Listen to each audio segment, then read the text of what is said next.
Hey guys, hey, this is Anne Marie, Bold Global Travel, and in this video, I'm going to talk about how to avoid getting screwed out of being able to get the best deal on a negotiated separation with severance. So a couple things to look out for. First, I'm Anne Marie, and this is the Anti-HR YouTube channel. Thanks for watching. On this channel, I talk about employee workplace rights, and I give HR tips to help employees navigate HR better and understand their workplace rights and know how to assert those rights when they think they're being violated. So if that's of interest to you, please hit the like button, subscribe, and share these videos with a friend if you think they will be helpful. So in today's video, I am going to talk a little bit about some of the clauses in separation agreements that can be problematic for employees, and also one particular one that if you agree to it, you could end up not even being able to appropriately and effectively negotiate a separation with severance. So first, I want to give thanks to the person who asked me a question about this. It was a really great question. I had this on the back of my mind, but I decided to move it up in priority when someone asked about it. So I wanted to thank that person so much for asking this question because it's a really great question. As you know, part of my HR practice is that I help employees who believe that they're being subjected to discrimination first determine whether that's the case. Then I help them make sure they have their documentation together. And then I help them use the documentation and the facts that they have to request and negotiate a separation with severance from the company if that's what they want to do. But one of the things that some of the things that I've found is, even when you get to the point where you have presented the facts, they aren't in your favor, your employer decides that it's in their best interest to pay you to go, there are certain things that if you don't understand can screw you over. And so one of the things I've tried to do is I put together a checklist.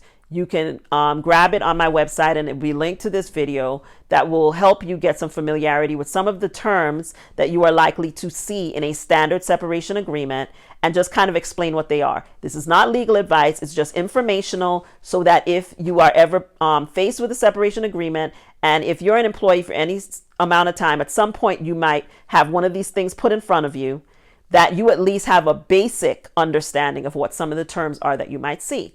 But in this video, I'm going to talk about some specific terms that may come up in a separation agreement or just in the course of your employment that you need to be aware of.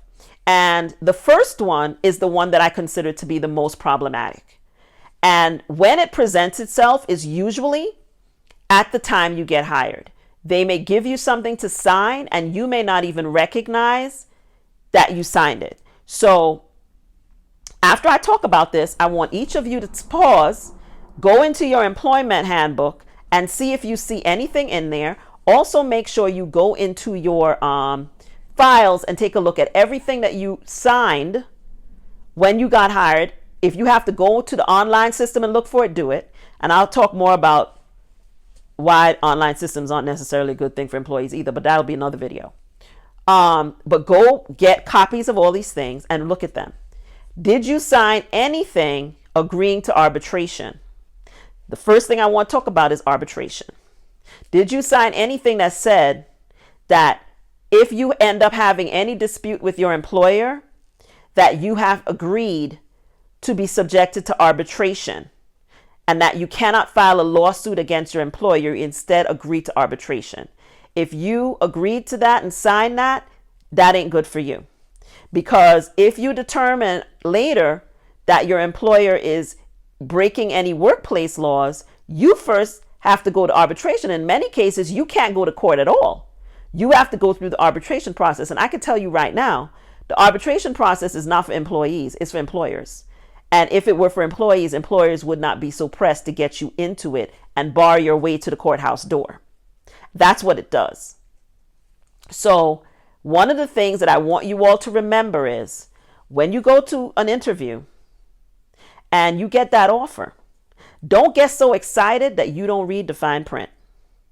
Don't get so excited in an interview that you don't ask no questions like, is arbitration one of the requirements for employment in this company?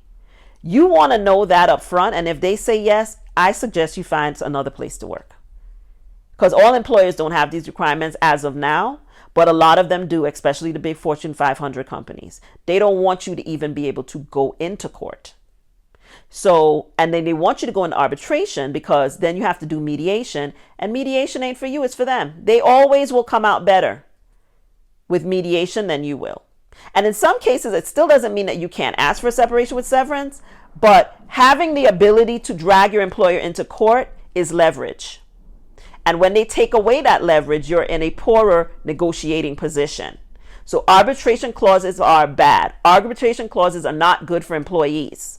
And it's better for you to know ahead of time whether you're agreeing to something like that by taking a job offer than after the fact. And the other thing is, please read everything before you sign it. Don't be just up in there clicking boxes online, because that's how people do their onboarding now. They just up there checking boxes. Please read what you're signing. Please know what you're signing, and please retain copies of everything you sign, all your onboarding papers. Because people are signing these things and they don't even know. They don't even know. I've had people come to me for help and then realize that they can't go to court even if they wanted to, because they are bound to arbitration clause. So the very first thing that I want you to look out for is the arbitration clause. That's something you want to look out for at the time of recruitment and before you accept a job offer, ideally. Don't just accept an offer because you're so pressed. Know what you're agreeing to before you say yes. I'm going to say that one more time. Don't just sign on the dotted line because you're pressed. Know what you're agreeing to before you say yes. The next thing that I want you to look out for is the non-compete clause. Now, usually the non-compete clause doesn't come up until they put a separation agreement in front of you. That's when you may see that embedded in the agreement, but it's not a common provision. It's usually a provision that employers use if a person has a lot of intellectual knowledge of their intellectual property, a lot of knowledge about the inner workings of their company. So usually executive level people, but some people just throw it in there because. Now, non-compete clauses have really fallen out of favor. Right now, there's a lawsuit that's likely to work its way to the Supreme Court, which means that it's not going to stand because, the Supreme Court don't care nothing about employees. They only care about people with money, the majority of them now.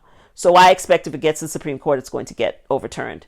But the FTC, the Federal Trade Commission, put out a rule that basically banned all non-compete clauses. And it's being, the United States Chamber of Commerce, which in my opinion is an enemy of the people and definitely an enemy of employees, is behind a lawsuit that is challenging the law, the ruling that FTC put down. And their position is basically that this is how a lot of them are coming at it, and this is Project 2025 has a whole area about this. They don't want any federal agency to be able to make any rules. They want everything. They want to say that everything has to come through Congress, which is ridiculous. If an agency has the responsibility for administering certain things, they have to be able to make rules about how things happen. Otherwise, nothing will happen. Everything will come to a standstill, which is what they want, which is why they don't want them to be able to make any rules. So they're fighting it. And so that's in court.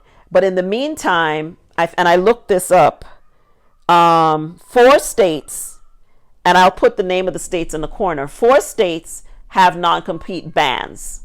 Because even if the FTC can't ban non-competes, a state can ban them, right? So 4 states have non-compete clauses, non-compete bans, and 33 have laws that limit the parameters of them. So in a lot of cases, even when you can do a non-compete clause, the employer has to keep it as narrow as possible. They can't just write a broad language saying you can't work in this field area or area work ever. Because that's what usually they say. You can't work in the same area of business as your employer, because to do so for another employer, if you leave there and you go somewhere else, you can't do the same kind of work because you would be competing with them. So a lot of the 4 states have said you can't have that law at all, right? And another 33 have limits. But the limits usually are about narrowing the language. So it's not saying you can't do it, and also saying that you have to have a fixed period of time. So it can't be in perpetuity. You can never work in this field. It's usually you can say for a year, or for 6 months or something like that, you can't compete with the company. And then after that, and then you have to agree to certain confidentialities, which brings me to the next clause you're likely to see, which is a confidentiality, or they may have you sign a non-disclosure agreement, right? NDA. And again, that will usually not come up at the time you get hired. These things usually come up when you are leaving. So if you're getting a separation with severance, they may put something in there to limit what you can say about your employer and your employment after you leave. And so what I would say about that is NDAs, and I would push back against any NDA, any blanket NDA that says you can't talk about the company ever or what you did there. However, NDAs are a good point for negotiating for an employee, because I usually advise my clients, if there's anything about confidentiality, it's an opportunity for the client and the employee to also say, you don't want me to talk about my time working for you, you're not allowed to talk about me either. And then you can argue and negotiate about what each party is allowed to say and not to say while negotiating the parameters of confidentiality agreement or confidentiality clause inside of a separation agreement. So I don't necessarily think that a NDA or confidentiality clause is a bad thing. I think it's a great point of negotiation for an employee, but it's important for an employee to understand what it is and to push back on anything that is like broad and blanket and says you can't talk ever for till the end of time, and you can't say nothing about us, but says nothing about what they can say about you. It's really important for you to push back and say, if we're going to have this in here, then it needs to also have limitations about what you're allowed to say. And also, I want to talk about what I want you to say about me when I leave here. Like, I want you to say that I was a good employee, that I left here in good standing, and nobody here is allowed to blemish my name or slander my name or say anything negative about me after I leave. These are things that you can negotiate and ask for. Right? Now, employees are going to push back, but then you get to push back and say, well, if you can't agree to that, then I can't agree to this. Right? So if you don't want me to talk about my employment here, you have to direct, especially if you have specific people that you're concerned about, they're going to say negative things. You can say, I want you to agree that these people will be directed to not speak about me. Because it's very hard for an employer to say no one in the company will ever speak about you, but you can name people and say these people are not allowed to talk about my time. And if anyone asks about my time, the employer is going to say I left on good standing. So that's a little free tip for you if you are negotiating a separation agreement about what to do and say when it comes to confidentiality. I would say you should not agree to any blanket NDA. You can agree to a confidentiality clause, but I don't recommend agreeing to a NDA that does not have very clear parameters about how long it is effective and does not address both sides' ability to talk and disclose. Okay, so those are 3 areas that I think is very important for people to understand. But of the 3, I think the most problematic and that employees need to really be wary of is those arbitration clauses. Anything that says that you can't go in a court and file a lawsuit is bad for you as an employee. Anything that bars you from doing that is bad for you as an employee. So be very, very wary of companies that try to institute arbitration clauses and tell you from the date of employment that you are bound to an arbitration clause about anything that happens to you at work. You have to go to mediation with them. Don't. I don't think you should agree. I would literally, if I was ever going to go back on the plantation, which I will not, I would not agree to work anywhere that had that kind of requirement. And a lot of employees are subjected to these things and don't even know. And what a lot of them, the one person I know personally who found this out when they were getting ready to leave a job, what they did was they sent them something long after they were working there, and it was sent with other documents that they were told they had to sign, and the person didn't really look at what they were signing till later. And then when it was time for them to be laid off, they were told by HR, you've already signed this that governs your exit from here, and you've agreed to mediation, and da da da da da da da da, right? And they had no idea. They had no idea. But I want to say, no, it doesn't mean you can't ask for an exit, and no, it doesn't mean you can't negotiate, but it definitely lessens and really weakens your negotiating position if you can't drag their behinds into court. And they know that. That's why they're sticking these things into agreements. They're sticking them into letters of hire. They're sticking them into employee handbooks and making people sign new employee handbooks, and they don't know that those things are in there. Look out for any confidentiality clause and any arbitration clause that is put into your letter of hire. I would not agree. And if they put it in there, I would be like, negotiate that mess out of there. And if they're not willing to take it out, then tell them you can't accept the offer. Okay? I don't think that you should agree to any blanket statements around confidentiality or arbitration at the time you are hired. And more, I'm finding that people are signing these things at hire and they didn't even realize that they signed it. So please go find your hiring papers and look at them suckers and make sure you know what you signed when you got hired. Read your employment offer. Make sure you know what you got hired. And anytime your employer sends anything and tells you about it's an update or it's a whatever, read it. Read it. Don't just sign it, click the box. Don't just click the box and agree. Read it and make sure you have copies of it so you know what you signed.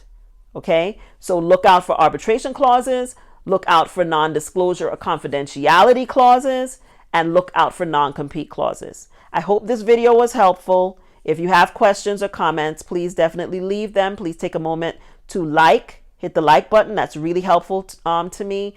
And please hit the subscribe and share this video with anyone you think needs to see it. If you have any other questions, let me know. I'll be happy to try to respond to any general questions around this because I know it's an area that people are going to have questions about. As always, HR is not your enemy, but they're definitely not your friend, but I am. I'll see you in the next video. Bye.